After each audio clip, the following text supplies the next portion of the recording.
All right, Geek Outings. Today's topic is going to be Mandalorian, Episode 3. This is Editor coming from San Antonio.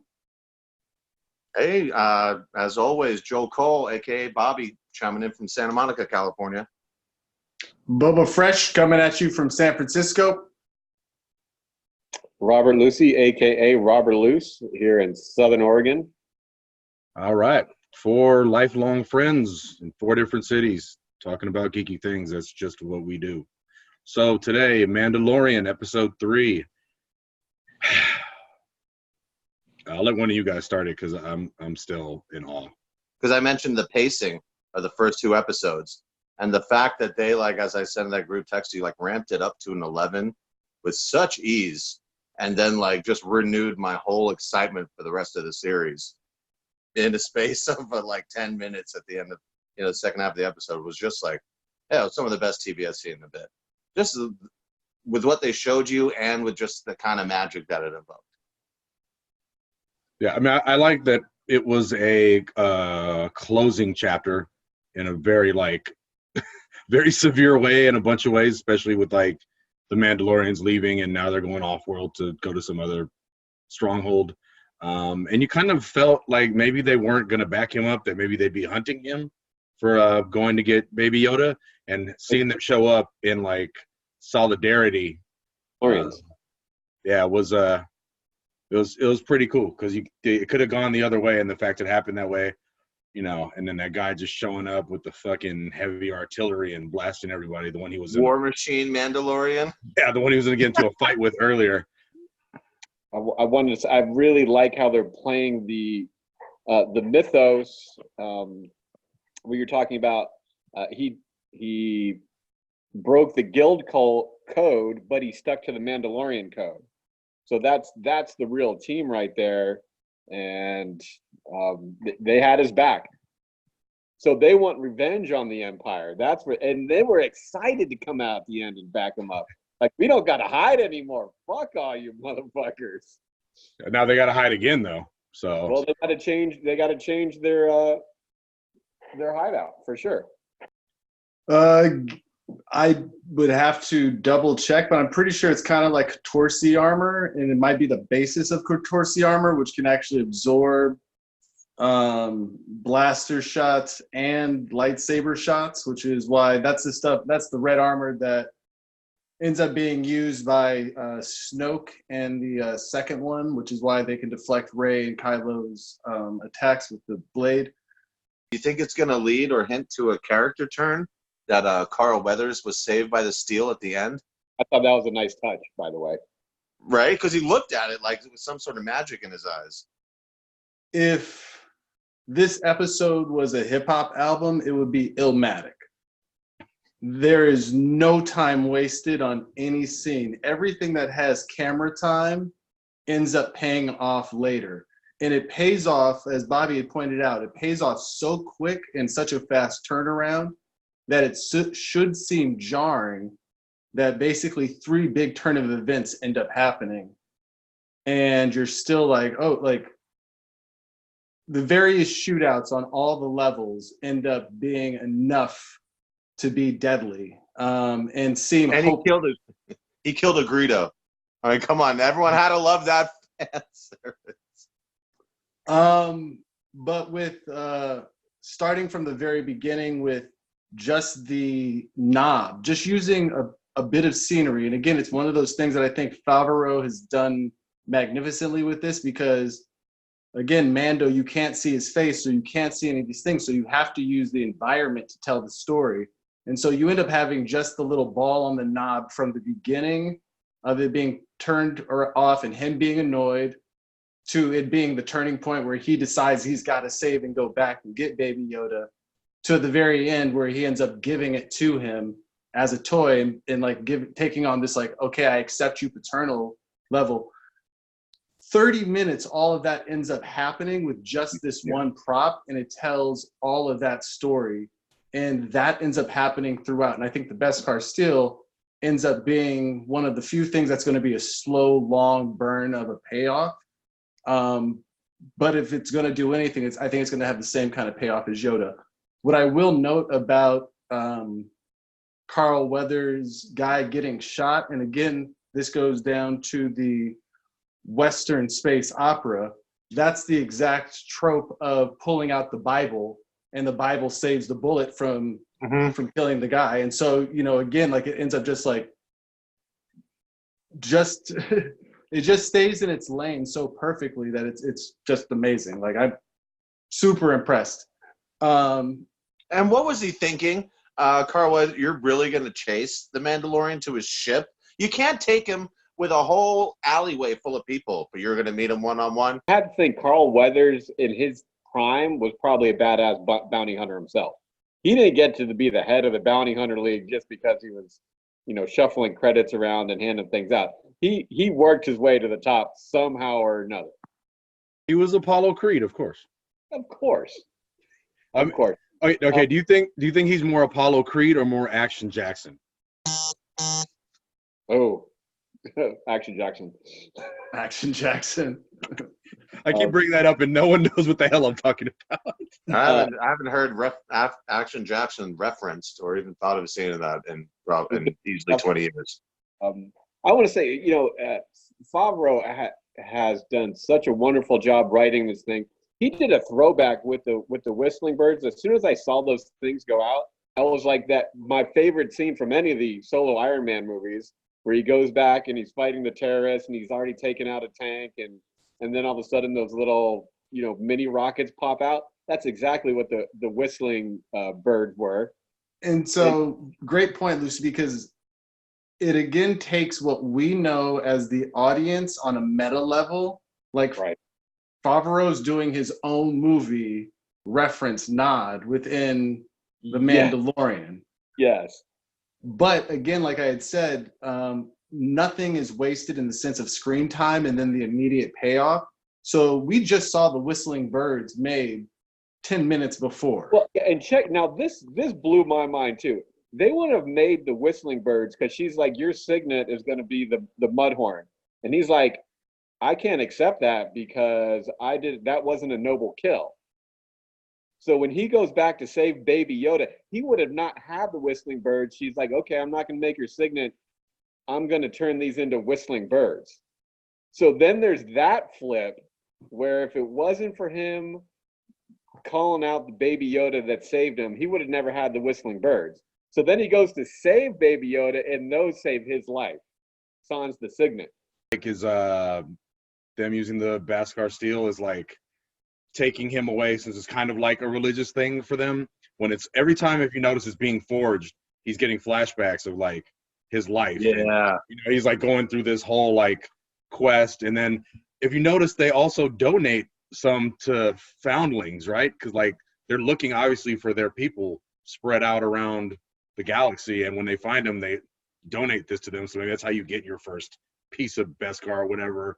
And that the thing is that the foundlings were never on Mandalore, so they never had a chance. Like there's an extra sense of disgrace of being part of those who survived the fall of Mandalore, and then spreading it on to the next level has its big significance, which is why she's like, so many other people can get a part of this.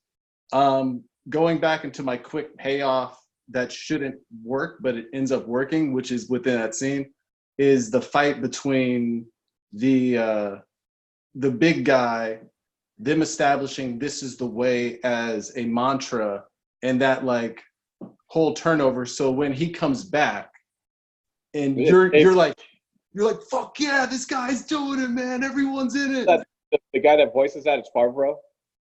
I don't know. I'm just saying that they give you the Han Solo returning to save Luke feeling right that quick, you know, like it's again one of those beautiful payoffs.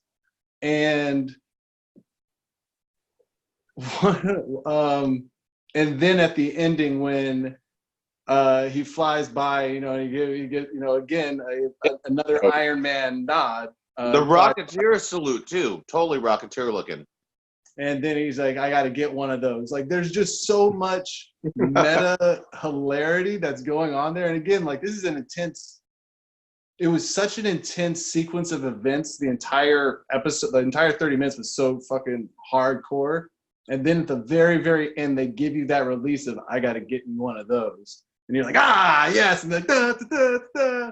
Like, it's just a perfect package. Like, Yeah. had they released these 3 episodes as just a movie in the theaters, I would have been extremely happy. But I'm so glad that instead of having to wait a year and a half per movie, I get to have The Mandalorian in this framework and get many more episodes that much quicker. Where they showed up, like raining Mandalorians from the sky, was just like, wow. Like, you guys had trouble dealing with one.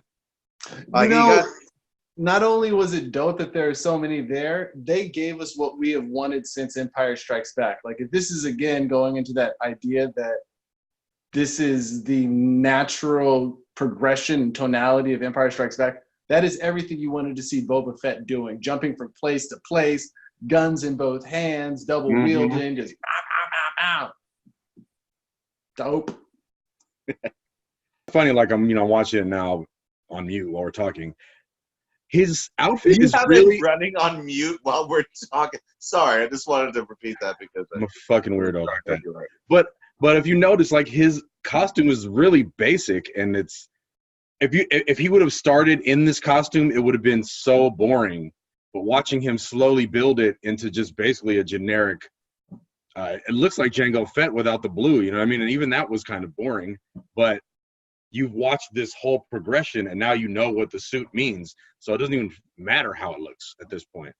That's just kind of genius too. Just the costume, they put thought into like building a costume and it meaning something. And I'm sure going forward, it's going to be a big fucking deal. I mean, you see that scene when he first walks in, and it's like that Western scene when you walk in the bar and, the music stops and everyone looks at the new guy walking in. And how funny is, like, that entire bar is nothing but bounty hunters. There's like maybe yeah, right. When all their pagers go off, and there's bounty hunters. There's a bar in TJ like that, I'm sure. Probably a couple. I think if they're smart, they won't touch the midichlorians with a 10. right? I mean, you can just say that when you clone something, it has no soul, and leave it at that. And that's why it can't wield the Force. It's not like a real person or whatever. But I think that does. Well, you're then right. that's not the Baby Yoda. Yeah, obviously. you're right. You're right. I think I thought it was a clone pretty much until you guys brought that up. I've never seen a 50-year-old baby with gray hair. I mean, I don't. It could be kind of anything. Mork from Orc, his kid. You Mirth. saw. Mirth. So, You're gonna bring Jonathan Winters into this? Wow. Hey, comic I'm legend. so full screening that right here. He was a baby. I'm just saying. Benjamin Button.